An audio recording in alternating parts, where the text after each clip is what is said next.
Hi, it's time for another verb of the day. Today's verb is cry. Let's take a moment to look at some of the definitions or the ways that we use this particular verb. The first way you might hear cry used is to mean to shed tears. And you might I don't know if shed is new for you, but it's that idea of water coming from your eyes. So here, someone might be shedding tears because they're in some type of pain. Maybe they're sad, or maybe they're experiencing some other strong emotion. I know some people, when they get really happy or really excited, that might also lead them to producing tears. For all of those emotions, we can still use this verb cry to describe that process of tears coming from our eyes. A second way you'll hear cry used is to mean to shout or scream. Sometimes you might hear uh, protesters, groups of people crying, and perhaps there's a chant or a certain phrase that's being repeated again and again. A third way you'll hear cry used is to mean to say something loudly. So, kind of connected to that second definition there. A fourth and far less common way you'll hear cry used is to mean to shout the names of things while you're selling those things on the street. I do not live in a very big city, so this isn't something I encounter very often or hear people describing. I think it's a far older usage of this verb as well, so you might encounter it if you're reading an older story as well. A fifth way you'll hear cry used is to mean to make a bird call. So here we're talking about a noise that sounds like or that is coming from a bird. You should know the verb cry is a regular verb. The progressive form of this verb can be made by just adding ing to form crying. The past tense and participle forms of this verb can be made by adding ed, but we have a special spelling change because our verb ends in consonant y. So what we're going to do is drop the y, add the I, the letter I, before we add ed. That's going to form cried. And as I say it, you might notice I'm just making a D sound. The reason for that is our verb cry ends in a vowel sound.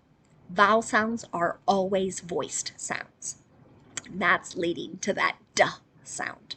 Notice I'm not adding an extra syllable as I say it, just saying cried. Okay? Now, today we're going to focus on phrasal verbs with cry. There are several. The first we'll discuss is to cry down. This can mean to disparage. Disparage means to talk very badly about someone or something. An example of this: she will cry down anyone who doesn't agree with her. Okay, so maybe we're describing someone and when we're in a meeting, if somebody doesn't agree with this particular person, she's going to follow up with many strong negative comments criticizing a particular person or people. Maybe she's going to do some name calling as well as a result of this. So here, will cry down is an example of the simple future. The next phrasal verb you'll see here is to cry for. Generally, this means that someone needs or requires something very badly. An example of this: they are crying for attention, aren't they? So here in this sentence, are crying for is an example of the present progressive or the present continuous.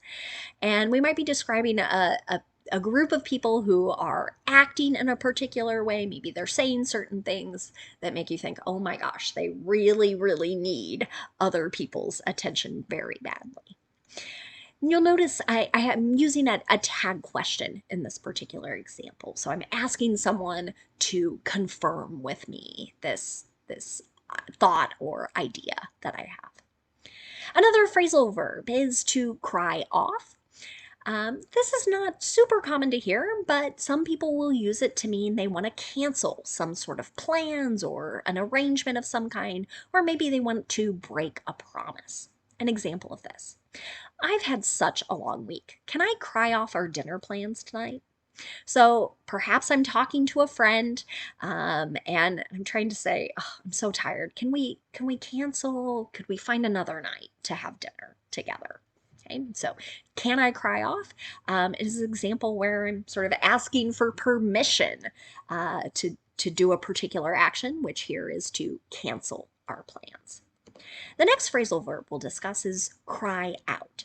This can have a couple different meanings. It's going to tie back to the second definition of the verb we looked at earlier. So the first way to use cry out is to mean to shout, particularly when one is in pain.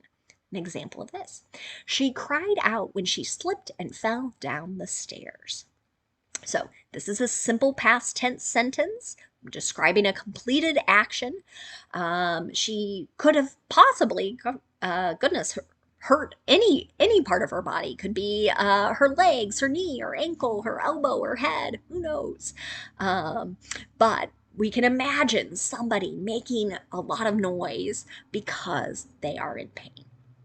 A second way you'll hear cry out used is to mean to speak in a loud voice. An example of this might be in the yes or no question: is someone crying out from the basement? So here we have another present progressive sentence or present continuous. And maybe we've got a group of parents sort of upstairs in the house. They're kind of listening, right? Is somebody speaking in a loud voice? Maybe they need something, they need help of some kind.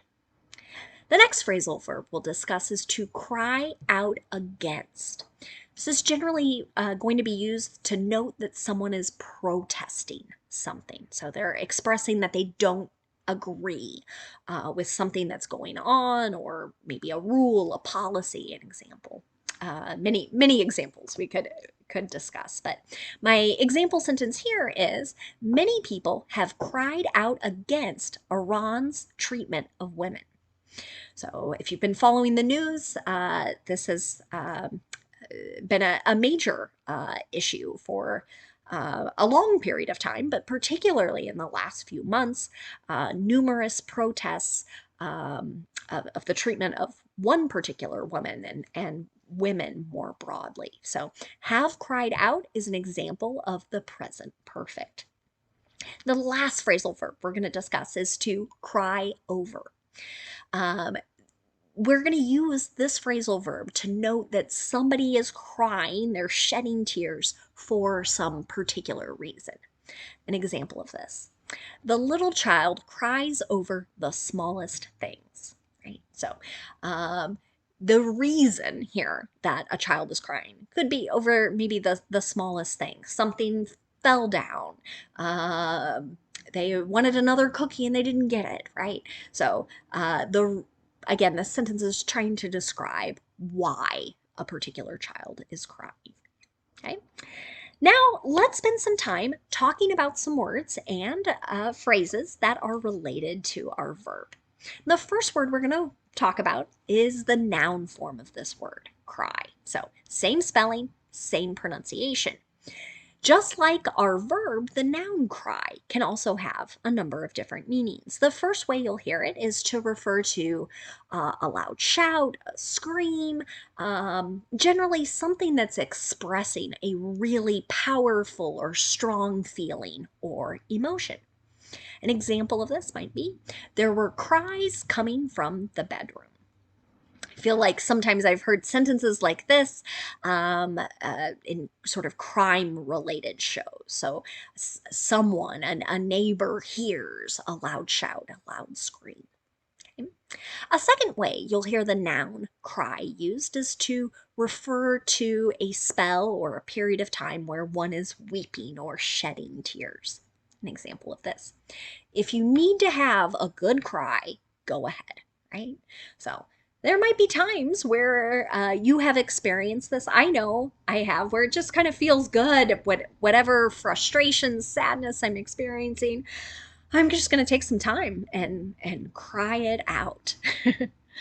A third way you'll hear the noun cry used is to refer to an urgent appeal. So something is really needed in this very moment. An example of this: there have been cries for help from the third floor of the burning building.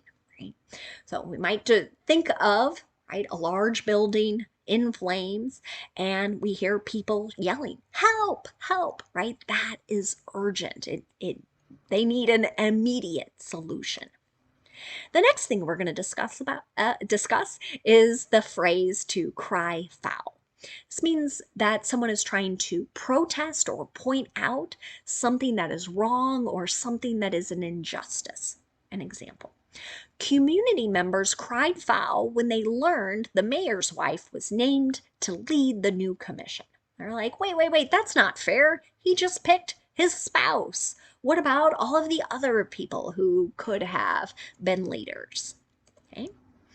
Another phrase you might encounter is for crying out loud.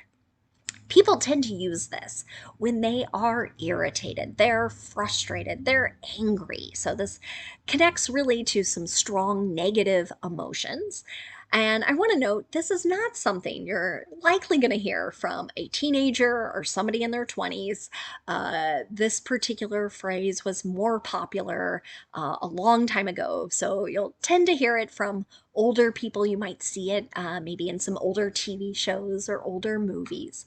But you might hear somebody say, "Ah, for crying out loud, when is this going to be finished?" Right? So if I ever heard something like that from a coworker, I would immediately know, oh, this person is upset, right? They're not pleased for whatever reason. They think this thing needs to be finished or should have been finished. And maybe I need to move a little bit faster. The last phrase we're going to discuss is to cry one's eyes out. Well, really, it goes back to that idea of shedding tears. And the idea here is one is shedding a lot of tears, and they might be doing it for a long period of time. An example: they've been crying their eyes out since their dog went missing. And so maybe you're a dog lover, an animal lover, and so you can imagine being really connected to and being extremely sad when perhaps the dog has run away or been taken, but is no longer there. So thanks so much for watching today's video. I hope that there was no crying as you watched and learned a little more about the verb cry. Have a great day.